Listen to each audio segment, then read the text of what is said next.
Hello, friends. I hope you're out wandering through nature, exploring the natural world around you.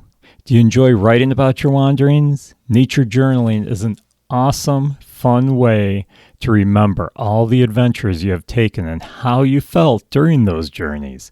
If you're looking for some beautiful journals to keep track of all your wanderings, I have several available on Amazon, including some guided journals for children. Start your journey in journaling by clicking on the link in the show notes. Keep exploring the nature around you and keep journaling all your wanderings.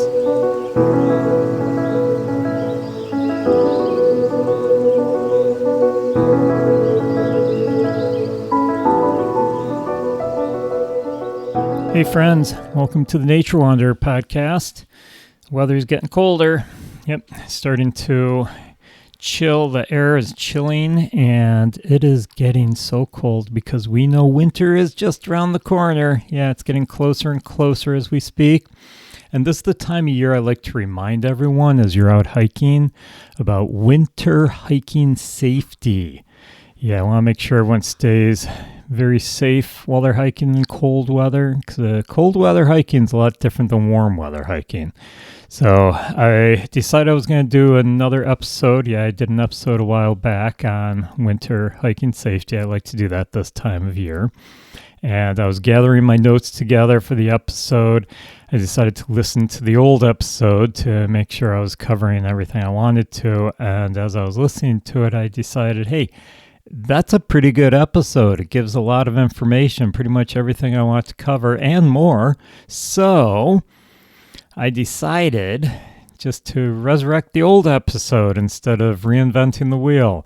So here's the old episode from last year about winter hiking safety.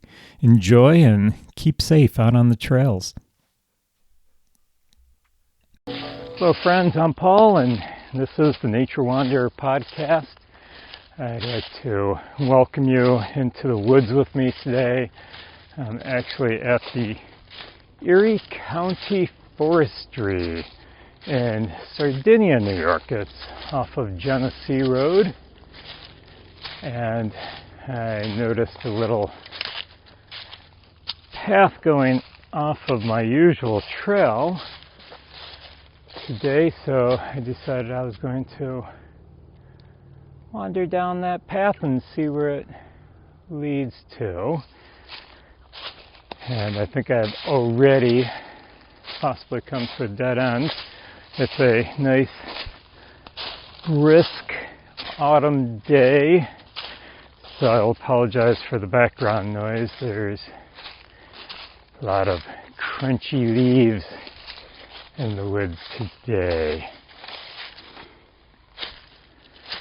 And yes, I have reached a dead end, so I'm not sure what this new trail is. Breaking one of my rules. If you're going to take a new trail, make sure there's blazes on that trail, and there aren't here. So I think they're actually maybe just starting to create a new trail here. Another broken rule for me as I'm hiking alone. You should always have a buddy with you. And we're going to talk about hiking safety. I know we did hiking safety already this year, but we're getting into the cold months of the winter and the temperatures are starting to drop.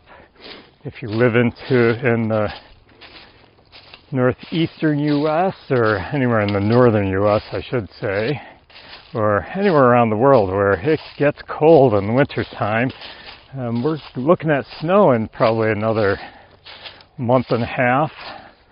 Hopefully not sooner than that, although we have had snow before that before.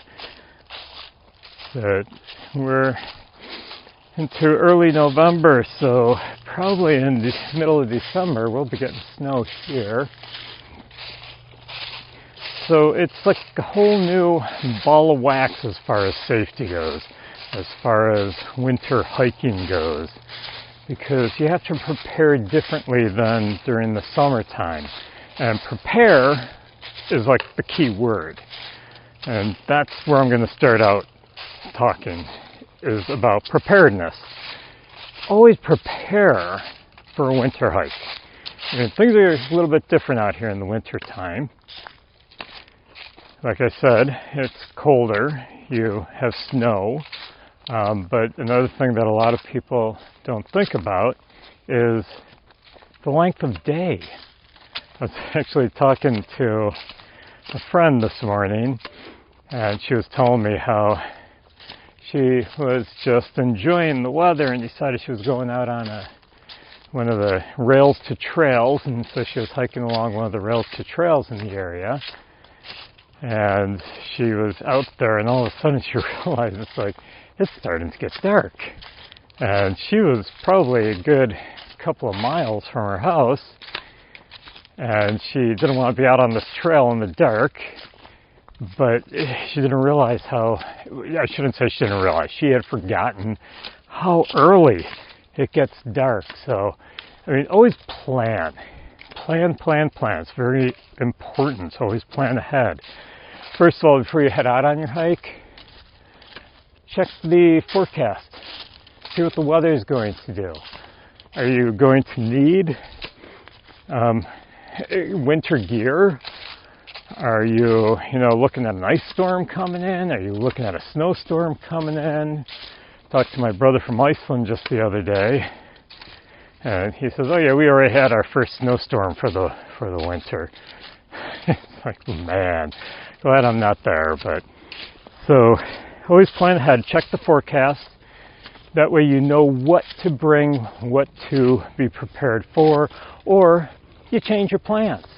If you have a snowstorm coming in, or maybe some freezing rain, high winds, any of that, you may want to think about holding off your hike till another day. For instance, today when I decided to come out here to the forestry, I was checking the weather, and I was trying to figure out, okay, when's the best time? I don't have to worry about snow, but rain? I don't want to be hiking in the rain. So I found 2 days that really worked for me, and with no rain, comfortable temperatures, a little chilly, but hey, talking about winter hiking, should be chilly. So prepare, check the forecast. So besides checking the weather forecast, you also want to know where you're going, know your route, know your terrain. I've been here at the Erie County Forestry many, many, many times. I know this place like the back of my hand, but I used to say that many years ago too, and I have gotten lost here before, middle of winter.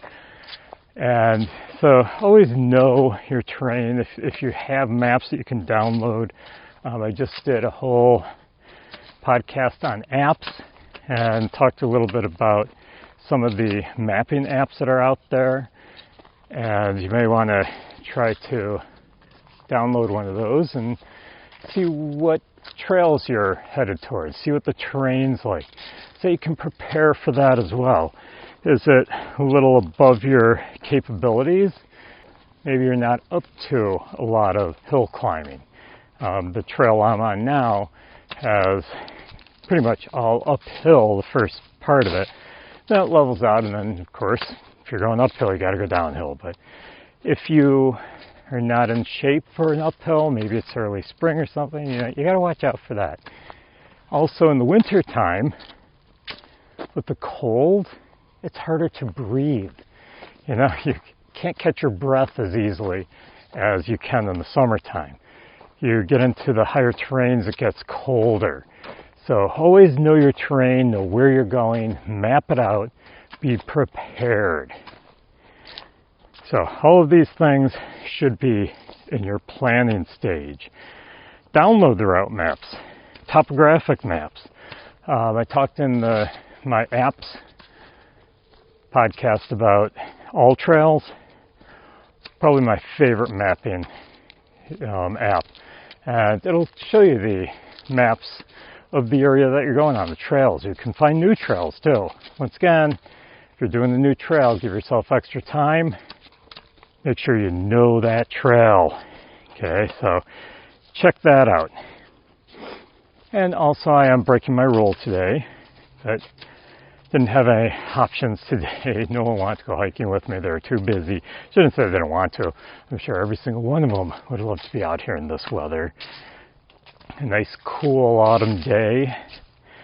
I'm sure they would love to be out here with me, hiking through the woods, listening to nature, smelling nature, seeing all this beauty around me, all the colorful leaves that are falling.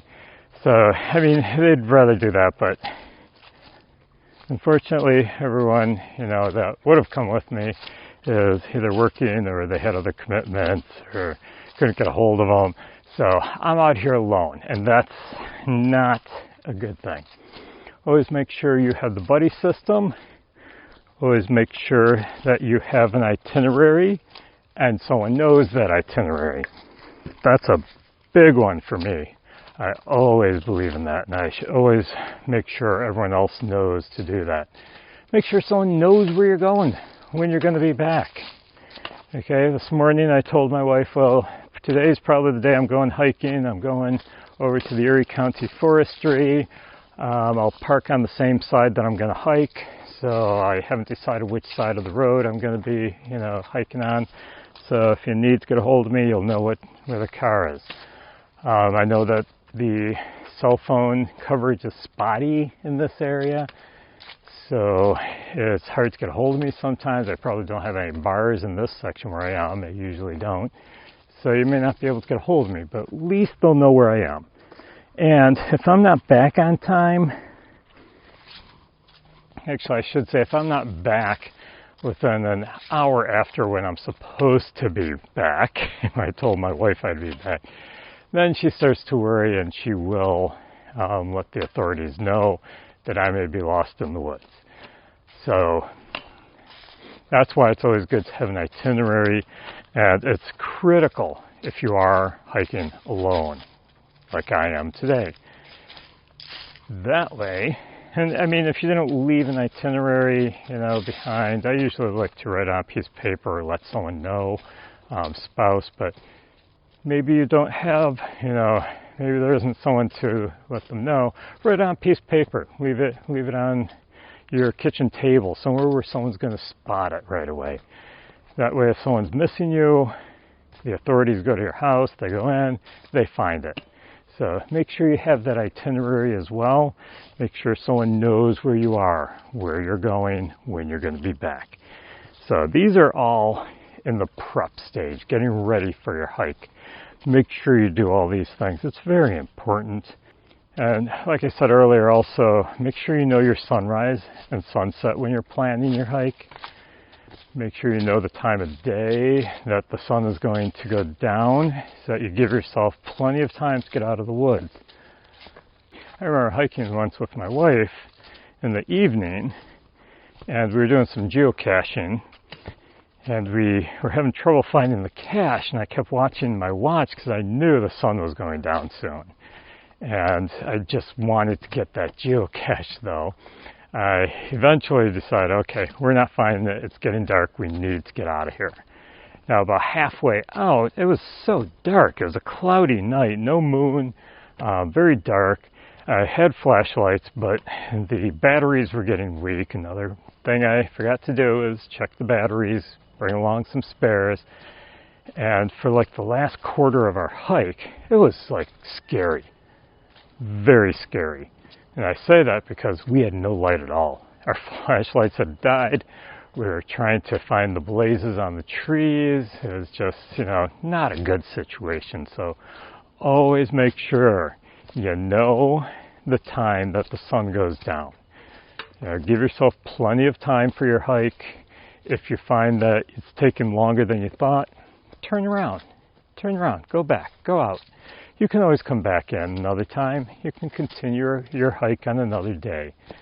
So always, always, always be prepared. Okay, so you're prepared. You know where you're going to hike. You left an itinerary. You know the weather. You know the terrain. You know you're up for it. You know sunrise, sunset. What's your next step? Well, you got to pack for your hike. I mean, I usually will pack the night before most of the stuff. Get my backpack ready, especially if I'm leaving early in the morning. You always want to make sure that you pack light in the wintertime, but not too light. And the reason I say light is because, once again, it's tougher hiking in the wintertime. I mean, I love hiking in the winter because there's fewer people out on the trail. There's a lot fewer people. Most of them are in their homes hibernating. You know, they're out there in the summertime enjoying the trails, but in the wintertime, they just head for the indoors. So there's fewer people out on the trails. But it is tougher to hike through the snow, in the cold. You know, you tire out easier. You can chance hypothermia, which we'll talk about in a few minutes, but all these things you have to be cautious of. So, you know, make sure that you pack lightly so that you're not carrying all that extra weight, but also make sure you have everything you need for a safe hike. And one of the most important things that you should have with you is a first aid kit. And I'm not talking some huge mega first aid kit, just the basics. I mean, a basic first aid kit should have your bandages, first aid cream, you know, the essentials, maybe some larger bandages, something to make a splint with. I mean, there's sticks all around you if you need to. I'm not going to get too much into first aid here, but, you know, you can make sure you have some larger bandages so that you can make a splint if you need to. Make sure that you have anything that you think you might need if you get a cut, if you get injured in any way, a scratch. But you want to have the essentials in that kit. So you don't want it too big. So once again, trying to keep it lightweight. But make sure you have a first aid kit, a small one. You want to have extra food and water. If you shouldn't be out there too long where your water's going to freeze, hopefully. You want to make sure you have some water with you. And I'm going to stop right here a second because I always love the view here. I'm on top of a ravine. Got about a 40, 50-foot drop down to the creek. And it's just so still and quiet. Yeah, it's just absolutely gorgeous in here this time of year. And I haven't seen a soul. I mean, there was one other car in the parking lot on the other side of the road, and that was it. So I think I'm pretty much all alone over on this side. I did see a couple of horse trailers, but I'm on a trail that the horses aren't allowed to be on. So yeah, make sure you have some extra water with you. Take a canteen. Of course, that's good in the summer too, but even in the winter, everyone's afraid, oh, my water's going to freeze. You're not going to be out that long, I hope. Okay, so it shouldn't freeze. And if you pack it right, it'll stay insulated and it'll keep it from freezing. But you also want to have some food. Now, I like to pack some high energy bars, some like granola bars with high energy food for you. Gives you that little boost of energy if you need it. I also like to pack a little bit of fruit. And make sure that you don't just throw wrappers all over the place. So when you do eat it, put your wrappers back in your pack. They don't add any weight. Nice thing about fruit is once you're done eating it, it's gone. No wrappers. So make sure you have extra food and water with you. A plastic whistle is a great thing to pack. Plastic whistle that I usually like to hang on the outside of my pack. Great for emergencies. Great signaling. If something does happen, you're stranded in the woods and you need to, you know, get some help. If you scream, you're using up energy and your voice does not carry that far. But if you have a whistle with you, it doesn't take a lot of energy to blow into a whistle and it's a lot louder than your voice. So it will carry further through the woods. It'll carry further through the field, wherever you are, and hopefully someone can hear that whistle. You can do the short and long burst, the SOS, okay? Dot, dot, dot, dash, dash, dash, dot, dot, dot, you know, Morse code. And that'll let people know, oh, this hiker is in trouble. I'm hearing the SOS with a whistle. And hopefully they call the emergency crews and they'll come and find you. And you probably think, well, I'll find my way out. Well, you can get lost pretty easily in the winter time. I've done it before, tracking, doing some tracking, and I got so intensified on following the tracks that I lost the trail. And next thing I know, I'm lost in the woods. So you never know. It can happen. And if I hadn't found my way out, if I hadn't thought clear enough to, hey, follow your footsteps out, I could have been in some big trouble. So always have some sort of signaling in case you need to. If you broke your ankle and you can't get out on the trail, you broke your foot, you just can't walk anymore, you need a way to signal to get help. So a plastic whistle is one of the best things that I recommend. Always take a flashlight just in case you didn't plan correctly with that darkness, daylight thing. Make sure you have a flashlight and make sure the batteries are fully charged in it, and take extra batteries too. You never know. Could have an emergency where you're out there for quite a while. Don't plan on your phone batteries, your phone flashlight. You kill the batteries on your phone, you could be in serious trouble. And the flashlight will kill those batteries very quickly. So make sure you take a regular flashlight, extra batteries with you. Fire starter kit, not a bad idea. They sell them on Amazon or in the store, camping stores. A nice quick fire starting kit, or just take some matches, waterproof strike anywhere matches, stick them in a waterproof container. I have seen those sold in a lot of stores, the waterproof matchstick containers. And you keep that with you. It doesn't weigh much, so you're not adding extra weight, but it could save your life. Quick fire, keep you warm, keep that hypothermia from setting in. And what I consider an essential in winter hiking is to take it's got so many names, space blanket, rescue blanket, emergency blanket, whatever you want to call it. What it is it's a very thin blanket. Usually I like the ones that are bright red on one side and metallic on the other side. Just going to stop here a second. I'm actually crossing a stream. So peaceful here. Yep, so peaceful. The stream is just meandering through, nice and light. You can hear the crows calling, some of the songbirds here. So nice. But anyhow, these space blankets are lightweight.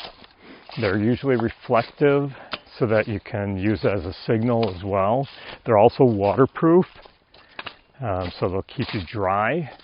But the way they're built, even though they're really thin and lightweight, they will keep you warm. They insulate you. It's amazing how they'll insulate you. There are other ways. If you do have an emergency, you got to stay in the woods overnight in the winter time. There are other ways to build shelters and stay warm, but this podcast isn't long enough to get into wilderness survival.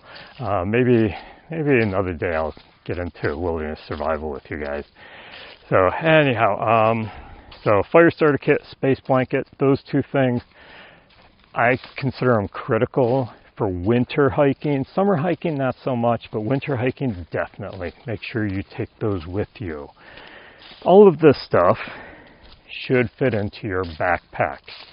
And another thing I like to take with me, and you may or may not have been hearing my footsteps, you may have heard 3. That's because I have my hiking stick. I like having a hiking stick not just to help me along the trail and to point things out when I have someone with me and I'm like, oh, look at this over here, and I can just point to it with my hiking stick. But it also helps you pull you through the snow or push you through the snow. Like I said, you're walking through the snow in the winter time, colder weather, you wear down a lot quicker. I don't care how good a shape you're in. You wear down quicker than you would in the summer if you're hiking in the cold winter. And speaking of wearing down, I'm going up a pretty steep hill here, so I'm going to slow down a little bit, catch my breath. But so trekking poles are good. If you know there's going to be ice or snow on the trail, you may want crampons. Crampons are these metal like spiky things that hook onto your boots so that they give you extra traction when you're in the snow or on ice. And maybe if the snow's deep, think about taking some snowshoes, wearing snowshoes. Snowshoes make your feet bigger. That way you don't sink into the snow as easily, and it makes it so much easier to walk through the snow. So snowshoes, crampons, awesome. They'll really help you out, especially if you have snow on the ground or ice. So now you have your backpack ready. You're ready to get out in the woods? No, not yet. We're almost there. Remember, winter hiking, it's a lot about preparedness, getting ready, and being prepared for the weather, for whatever you may come across in the winter time. So the next step is how to dress. How to dress. My favorite, warmest coat that I wear around the house, well, I shouldn't say around the house, when I wear in the winter time outside around my house, when I'm going outside, it's an old, really old jacket. I've replaced the zipper, I think, twice on it. I've patched holes in it. I mean, I wouldn't wear it in public. Would not wear it in public. It's the ugliest jacket. It's got stains on it. But just the way the jacket is built, it is so warm. So warm.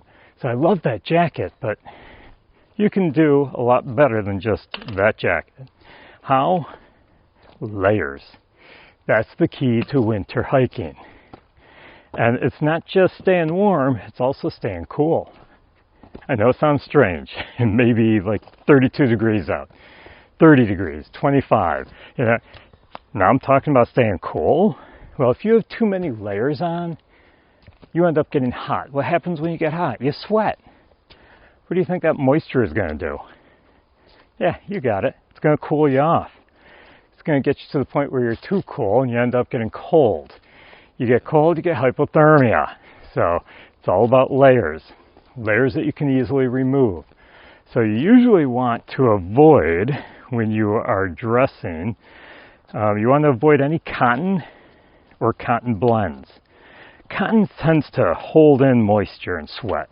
Like I said, you don't want to have that sweat on your body when you're hiking, especially in the winter time. In the summertime, yes, you do want it. The sweat is actually helping to cool your body in the summer, but we're talking cold weather hiking. So you don't want the sweat on there cooling you off and causing your body temperature to lower. So you want to avoid the cottons or cotton blends. They absorb the moisture, they hold it in, and it's going to be trouble. So if you're avoiding cotton and cotton blends, what are you going to wear? Well, wool is good, or synthetic blends. Okay, these will whisk away the moisture. You know, any of the synthetic blends or the wool blends, they just whisk that moisture away. You don't have to worry about getting too wet and cooling off. So that is the best type of fabrics that you want to wear. You also want to avoid tight clothing. Okay, tight clothing. Someone told me many years ago when I was helping insulate a house, and I'm trying to get that insulation in between the joists in the house. I want to get that insulation in between the joists. I want to make it nice and tight between the outer wall and the inner wall. And the guy was helping insulate. He's like, oh, no, you want some air in there. You want to keep some air in between the wall and the insulation. I'm like, why would you do that? He's like, air acts as insulation. And it is true. Air does act as insulation. Like polar bears. What's this got to do with air? Well, polar bears, their fur is actually hollow because air acts as insulation. So that little bit of insulation, a little bit of air, helps keep the polar bears warmer. And that's what we want to do. We want to make sure the clothing is loose. Now, your first layer underneath, it can be a little bit tight. I mean, you're putting all these other layers on top of it, so you have to have it a little bit tight, but not too tight. You also want to be comfortable while you're hiking. You want to have loose-fitting clothing, and you want to have several layers.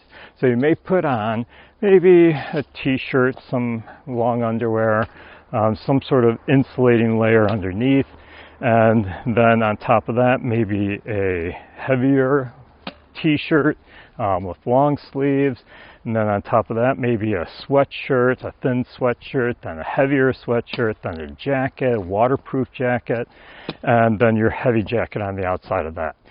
Now, it's all up to you. It depends on how cold it's going to be, it depends on how you handle the temperatures, but you want to be able to easily take off some layers if you start getting too hot from your hiking.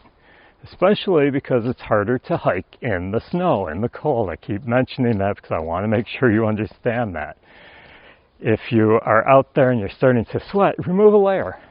Cool your body down a little bit. Not too much, but cool it down a little bit. As you start cooling off, put the layer back on. So this way you can adjust your layers so that you can adjust your temperatures, your body temperatures. Make sure you have some sort of water windproof outer layer. If the winds start picking up, you're going to cool off pretty quick. So make sure you have a windproof layer on the outside. And just in case you fall down in the snow, or you start getting some freezing rain, or maybe it starts snowing, you want to make sure that outer layer is also waterproof. Because if it's not, all your inner layers are going to get wet, you're going to get wet, you're going to cool off quickly. So make sure that outer layer, waterproof. And of course your feet, head, hands, make sure they're covered too. Make sure you have some good wool socks. I got my favorite winter socks. I got a favorite brand. Keep my feet so toasty warm. If you may want to put 2 layers of socks on.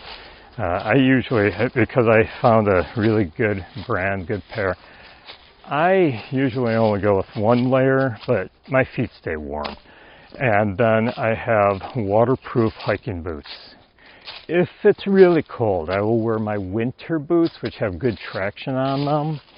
And those keep my feet much warmer, but they also have good traction. So all depends on you, what you like to hike in, but make sure your feet stay warm. And of course, you've probably heard a million times, you lose a lot of heat through your head. So make sure you have some sort of hat. I remember when I went out west and went to Glacier National Park, and silly me, I forgot a hat. Had my gloves, had my winter coat, had my extra layers, had all this stuff, but I forgot a hat. Which was all right because I went into the gift shop at the hotel I was staying at the resort. The lodge, I should say, was a park lodge, National Park Lodge. And I went to the gift shop there, and the first thing I looked for besides gifts was a hat. And they had this awesome hat. It's become my favorite hat. I've had it for many years, and I wear it all the time. So yeah, it keeps my head nice and warm. So always have some sort of wool hat or synthetic blend hat. Mine is wool. It really keeps my head warm. So I'm not a hat person. I do not like hats, but in the winter time, especially hiking in the cold winter, yeah, I make sure I have a hat. Also gloves, and take an extra pair of gloves. My gloves get wet because I'm always picking stuff up, I'm moving stuff around, I'm looking. I mean, I explore nature. That's me. So my gloves get wet pretty quick. So I always make sure I have an extra pair. Maybe you want 2 layers of gloves so you can remove the outer layer. Try to get some waterproof gloves. Okay, that really helps. I don't have any, but like I said, I take an extra pair. But keep the hands warm, keep the feet warm, keep the head warm. Okay, don't forget those things. So even if you're doing the layers and all, you forget those 3 extremities, you could be in trouble with frostbite. So make sure you dress properly. And the last thing I want to talk about with clothing, before we actually head out on the trail here, okay, make sure you pack extra clothing. getting closer to the road here, so you might hear some road traffic in the background. But make sure you bring extra clothing in your backpack. Once again, we're packing light. Don't bring too much, but bring dry clothing just in case what you're wearing gets wet. A lot of what I'm talking about here is to keep you warm, keep you dry. Okay, whether it's bringing matches, whether it's wearing the proper clothing, watching the weather forecast, watching the temperatures, watching where you're going. All of this is to keep you warm and to keep you dry. Why? Well, there's this nasty little thing called hypothermia.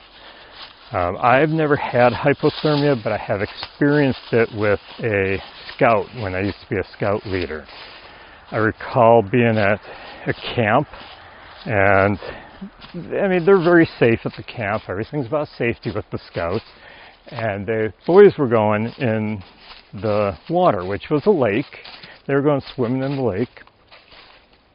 They had lifeguards there, and they had little markers where it would basically guide you to stay in a certain area. So, it was fairly safe, and they would only allow good swimmers. You had to do a swimming test, and the good swimmers go on. But anyhow, I'm getting sidetracked here. I was sitting outside the designated area for swimmers.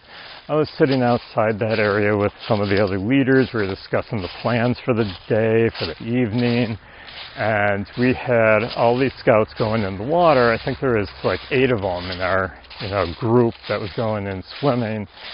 And they had the buddy system. Like I said, it's all about safety.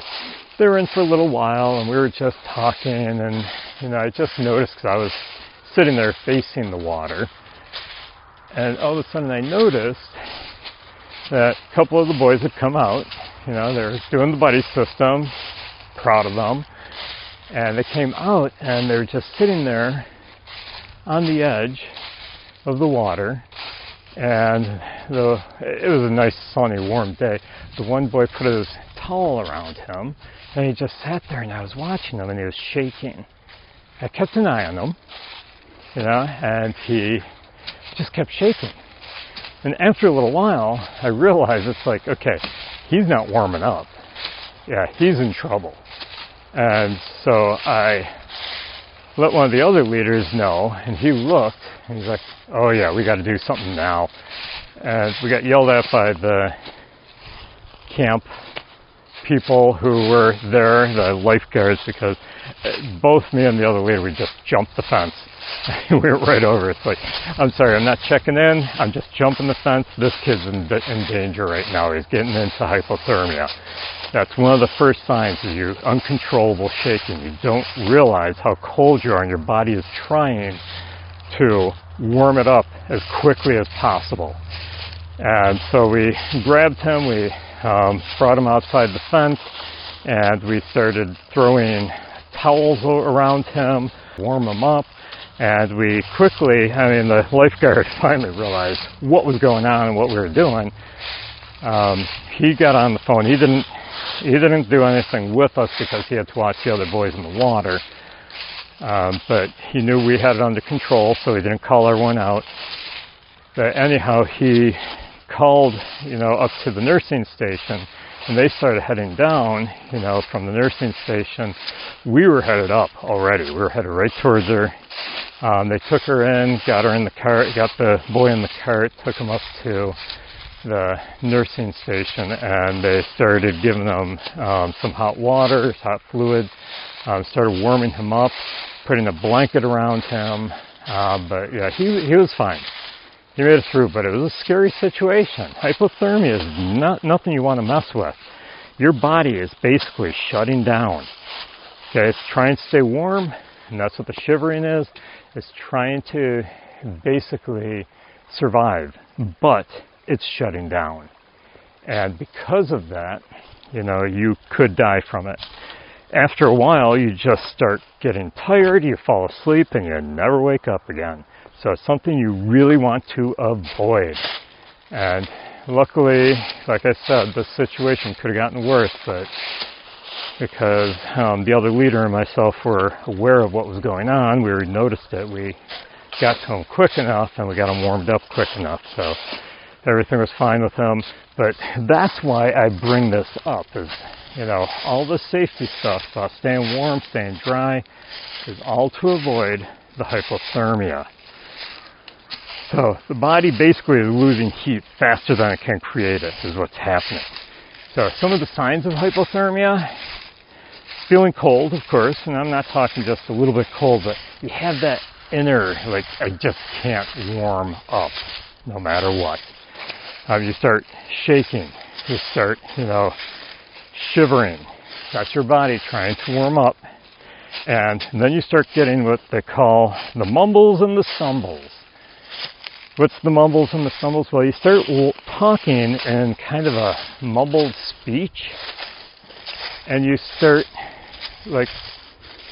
acting like you're drunk. You can't walk straight. You just start stumbling. You can't control your body. So that's the mumbles and the stumbles. If you start noticing that with yourself, or you probably will notice it with the person you're with more than you would yourself, the person you're with hopefully will notice it on you. That's when you know you're getting into some dangerous stage of hypothermia. You need to get help. Okay, so that's why I talk about all this. Okay, enough of that. Let's talk about on the trail. We talked all about prepping for the trail. Now let's talk about being on the trail. So now you're out there in the woods. You have your lightweight but full of good stuff backpack. You're dressed properly. You check the weather. It's not a bad day. You're not going to get any snowstorms or nothing. Now you're out on the trail. So while you're on the trail, stop.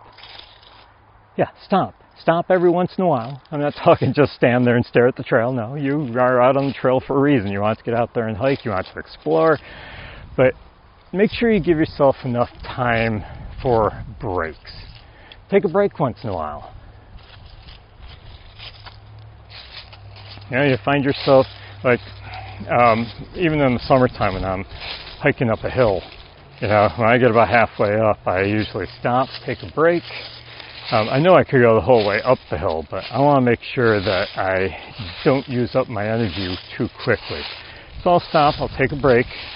I'll maybe have a drink of water. Use your water conservatively, but you do want to stay hydrated. Even though it's winter time, you can dehydrate, so make sure you keep drinking water. Make sure everything is nice and tight. Check your body, give yourself a mental, okay, any place that feels colder than it should, what do I need to do about that? Am I getting too hot? Maybe I'll remove a layer. So stop and take a break. Have a bite of your energy bar. Okay, so don't just do like I always see. Nothing against the 80K. I love the 80K. I think it's a great hiking club. But whenever I see an 80K hike going on, it's like nonstop. They put their hiking boots on and they're out there just going. That's not my type of hiking. I'm an explorer. I'm a wanderer. I do like to hike, but I also like to make sure I get in some exploring of nature. I'm going to try to find another trail here. It's getting a little bit too noisy with the leaves here. So those are the two main things I want you to do while you're out on the trail. Take a break, for whether it's a drink of water, a bite to eat, or just to rest a little while. And that's a great time to look around and explore the nature around you, see the nature around you, enjoy the nature around you. These people who just are constantly hiking, never stopping, it's like they miss a lot around them. I'm a hiker who is always looking around while I'm walking. So I do stop now and then, but I do a lot of, let's keep going, but then, I'm always looking around while I'm going too. So make sure you stop once in a while. And the second thing that's very important on the hike adjust your clothing. If you're getting, I mentioned this already, if you're getting too hot, take off a layer, take off 2 layers. If you're getting too cool, add that layer back on, add another layer. I told you, bring extra clothing, you find something's getting wet. This is a good time to take a break, take it off, and change your socks, whatever you need to do to stay warm. And the most important thing about on the hike, don't be afraid to stop and turn around. If you think, okay, this has been a little bit, harder trail than I expected, and it might be getting dark in an hour, I'm watching the clock, I know I've only got an hour, is it going to take an hour to get out? Well, it might take a little longer than that. I better turn around. I didn't get to where I wanted to go. There's that beautiful waterfall up ahead that I want to see, but hey, tomorrow's another day. I want to live to that day so that I can come back and see it again. It's not worth it, guys, to risk your life in the winter hiking. If you get lost in the woods, I know you're thinking, I'm never going to get lost in the woods. Hey, I usually think that too. I have been lost in the woods more than once. It happens. And I'm a very experienced hiker. I follow all these rules, except for the one about hiking alone, but unfortunately I do that way too often. But I always keep an itinerary, give it to my wife, let her know where I'm going to be. But, make sure that you follow these rules and not be afraid to turn around. You can always come out of the woods alive and come back and try to find that waterfall or whatever your destination was. You can do that another day. Don't be afraid to say, okay, that's enough. Okay, the weather starts turning. Yeah, make sure you get out. Also a good idea, you might want to find out more about survival, wilderness survival. That way, if you do run into that emergency, you will survive. You will get out. Okay, you will know how to stay alive in the winter. I know how to build winter shelters. I know how to build summer shelters. I know how to build a fire without matches. Not easy, though. That's why I always take all that stuff with me when I go hiking. So these are all things that you really should know. So I hope you're prepared now to go out and explore the natural world, to explore nature, and doing it in the winter. I always tell people, don't hibernate this winter.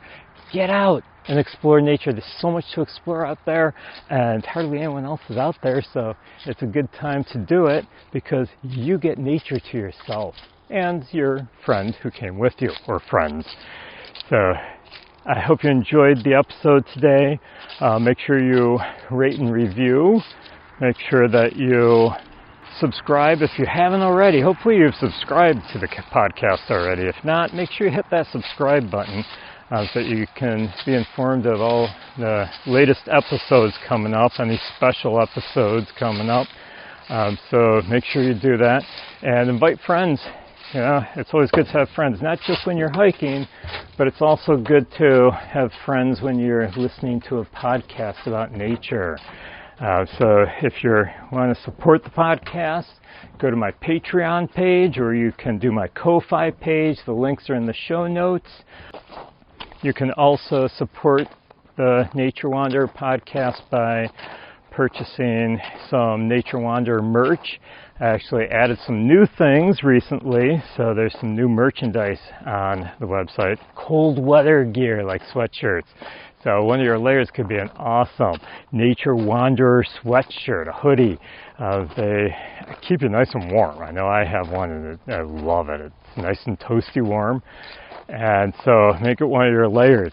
So go to the merchandise store. The link is in the show notes. It's also on my website, naturewanderer.org. There is no "the" at the beginning. Someone took that. I'm still trying to get that, but it's naturewanderer.org. The Instagram, my Instagram is the Nature Wanderer, underscores in between each word. Facebook is the Nature Wanderer as well. So make sure you subscribe to those as well. Like me, subscribe, and above all, get out and explore nature. And of course, keep exploring the nature around you.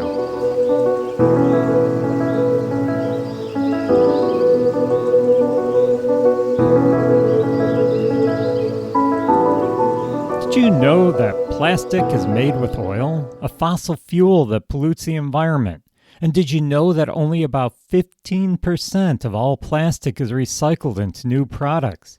Wouldn't it be awesome if we could live our lives without plastic so that we could stop harming the planet?